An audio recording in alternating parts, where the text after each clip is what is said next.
Lettery. You know it's fast when it does that.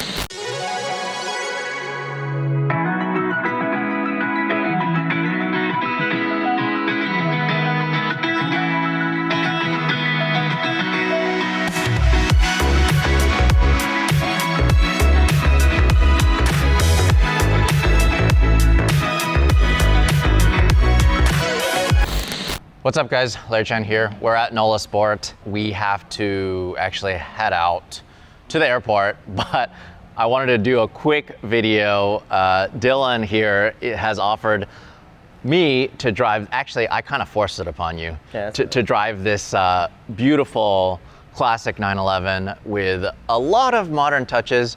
I think we'll do this video a little backwards. Let's go for a little cruise first. And then we can talk about the car. Or we can talk about the car during the cruise as well. Either way, as long as you can hear me. Yeah, let's do it.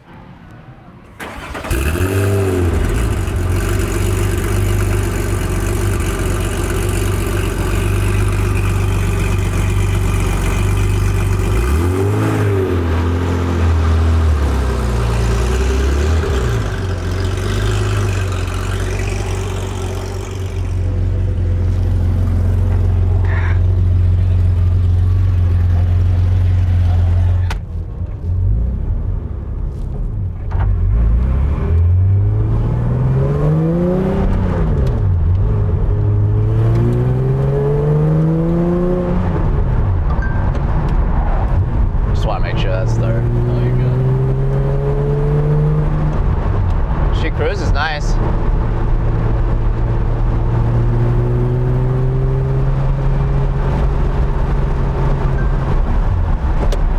So how often, that's fifth, right? Yep. How often do you drive this? So, you know, we got a bunch of different toys. We recently finished this build a couple months ago. You know, the weather's been terrible for the past few months. Right. This is obviously a car, you know, we like to drive them all, but you got to think about it. You got to think about where you're going before you take this somewhere. A good bit. Winter is pretty good here though, right? In Louisiana, winter, I mean... Yeah, it doesn't get ridiculously cold. Yeah, it doesn't get cold at all. It's kind of like Florida weather almost. Yep. Right? Yeah, very similar.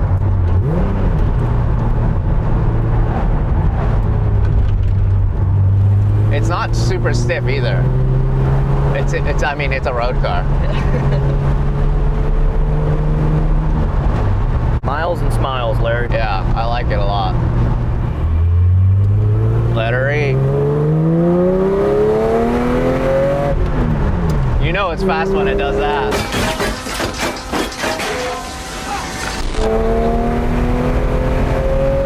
Oh my God, that's what it's about. I like that a lot.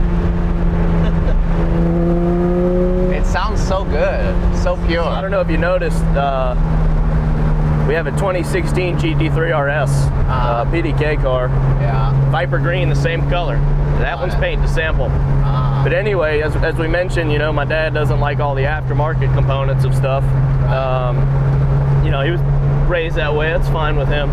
So myself and James, we had a client that had got a new .2 GT3 RS, and he traded in a .1 GT3, and we put it all back to stock, and we had a GMG center section exhaust laying around. And I talked to James and said, let's just put it on his car. Right. And it makes fantastic noises, but if you take a look at the back of this car, it's got a 2016 991 GT3 RS center muffler. Really? Yeah. Oh, we gotta take a look at that after we get out. Man, it pulls nice. Oh, it's strong. Yeah. Man, it revs so fast. You don't even have time. Oh my God. This is so good. I don't get why modern cars can't be like this, because realistically, we're not even going that fast, and I'm having the most amount of fun. Like, look, we just got passed by a Ford Fusion. Too soon, Junior. Yeah, what a great car you guys built. I absolutely love it. You know, this does remind me a little bit of Magnus's 964 that he built. Yep. It kind of gives me a little bit of that feeling. Yep. Yeah. Really, thank you so much for letting me drive Absolutely, it. Man. I love my job so much, and it allows me to, first of all, travel the world. Unfortunately, not this year, but also get to make friends all over the place, and also be able to experience these cars that, you know, I may not be able to afford ever, but that's okay, you know, because even just being able to experience it just for whatever, 2 miles, 3 miles was more than enough for me. It's fun, man. It's, you know, part of the same thing. You get so desensitized to being around stuff like this all day long, whether it's Porsches or Ferraris, no matter what kind of specialty shop you're in. So, you know, part of the thing is enjoying it with the other people, you know, car community, all that. You know, you guys know that more than anybody. You see and do more than anything. And part of it for me, I love getting in the car with my friends. I love showing people the cars. We're in for a drive. I love this car so much. It sounds amazing. So what's the actual story of this? Why did you build this? Realistically, it was something that my dad always wanted to do. And then back, as we talked about, when he got into Porsches when he was younger, you know, obviously the air-cooled Porsche market has just gone crazy. And at the time, he had a ton of stuff with my Uncle Chris, and you know, they were essentially buying and selling hot rod Porsches, you know, building cars like this for people, hot rods. And then he had a ton of stuff left over. He had chassis, he had wheels, he had motors, this sort of thing. And then this was a car that always had a sweet spot for him. It had sat around in my garage, no motor, for forever. And then we moved, and then it was sitting at the shop and had just bounced around. And then, you know, and part of building stuff, you build stuff that makes you money. Building stuff like this, you spend your money, right? So to prioritize, we'll make our money first, and then stuff like this kind of sits around. And then one day, you know, we had a donor motor, and you know, we had the parts sitting around, we had the headers, we had the wheels, we had the car, and the seats, and we got gold wheels too and everything else. And then, you know, the years and years and years it took to get this car going, by the time we had the motor and we went through it and freshened it up, I mean, the car was done in a couple months. Wow. That was that last touch of piece, you know, that we needed, that little bit of motivation to kind of get everything going. How much of this is a stock 993 3.6 liter? Majority of it. So we fancied it up with some of this trim down here, all the urethane stuff, just to kind of fancy it up, the Porsche crest, all that as well. But it is essentially a plug-and-play 993 3.6 liter Vario Ram motor. Fits great. Common swap in these cars, a lot of people do them just by the way that everything fits. It's a little bit taller than your typical air-cooled motor, obviously, but a good candidate for a swap on a car like this. Pretty common. Right. Okay. So, and the intake is just sitting right there. Oh, yeah. It makes all the right noises. Yeah, so 2016 991.1 GT3 RS center muffler. It's kind of interesting because normally this gets hidden. Yeah. Right? And you don't actually get to see this when it's on a 991. Yeah. But it's actually a good looking piece. Yeah. Right? A lot of these get thrown out, honestly, because people throw these out, and the interesting fact is too, you know, Porsche sells speaker systems. yes. Have you seen those? So they have like a big one with a muffler, and they have another one that's just the tips. So interesting little piece. Part of why you see it too, you know, cars these days have massive, you know, rear diffusers and under trays and all this stuff, and front splitters. So, you know, cars of these days didn't necessarily, you know, a street car didn't have stuff like that essentially. So It's a brand new car underneath. It's so clean. we went through the whole thing. Yep.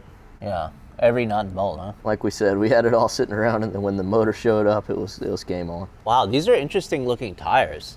I mean, is that like an old molding? Yeah, it's a street tire, so I'm not exactly sure which one it is. We had plans to run back in the day when they rallied early 911s, if you will. I'm gonna say it was the front.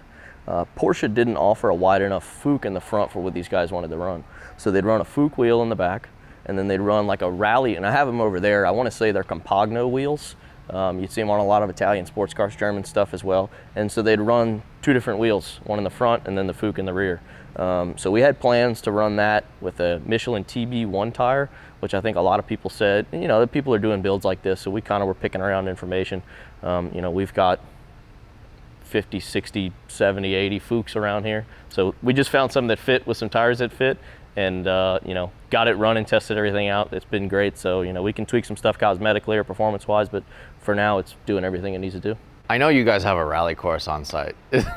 Is that a thing where you would take this on the rally course? No, we were just kind of going for the look. You know, everybody does outlaw stuff. You know, now I say that. Now somebody's going to go do it before we actually get it done. That's the story of it all. But, you know, yeah, there is a rally course on site. Lee has been here with one of his safari cars. You know, we talk about, so I don't know if you saw our Cayenne Turbo out front. I'm a first generation Cayenne freak. We got 2 Cayenne turbos, a couple S's. I actually have an S with air suspension, so I've beat mine up out there too. So, you know, no, this one probably will never see that course, Larry. Yeah. But it will be driven hard. That's fine.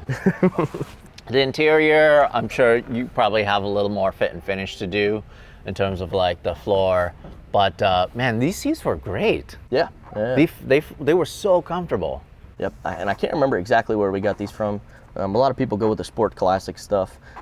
Believe it or not, this is a seat we found in Europe. You know, your standard houndstooth or Papita insert. It looks great. And you know, it wasn't special order. It came. We took a shot on it.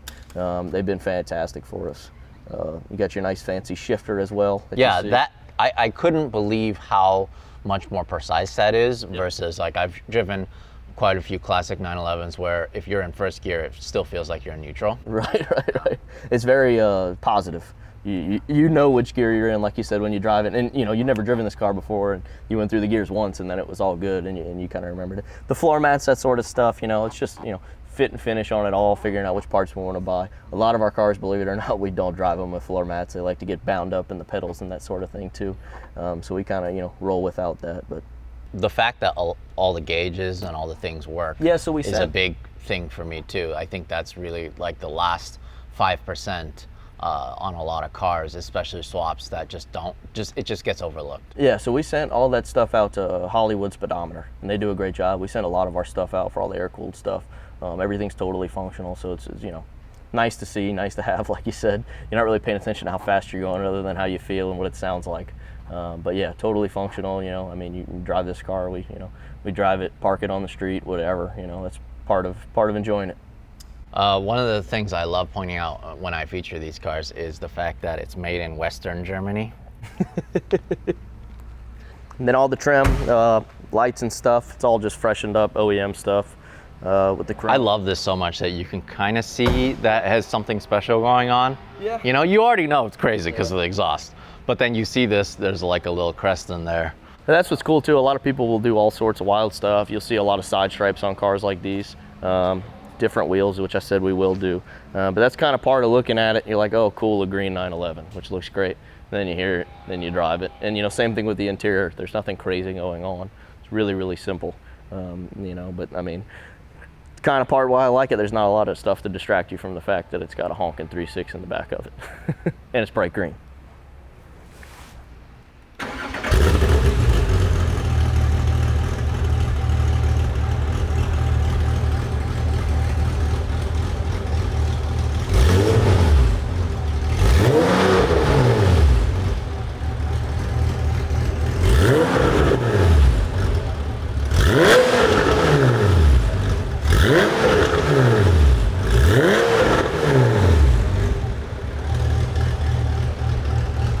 Make some good noises. Yeah, bud. I like that a lot. Engine was already warm too. Larry wailed on it for a bit. It's just such a throaty and just raspy sound. It's really, really nice. Yeah.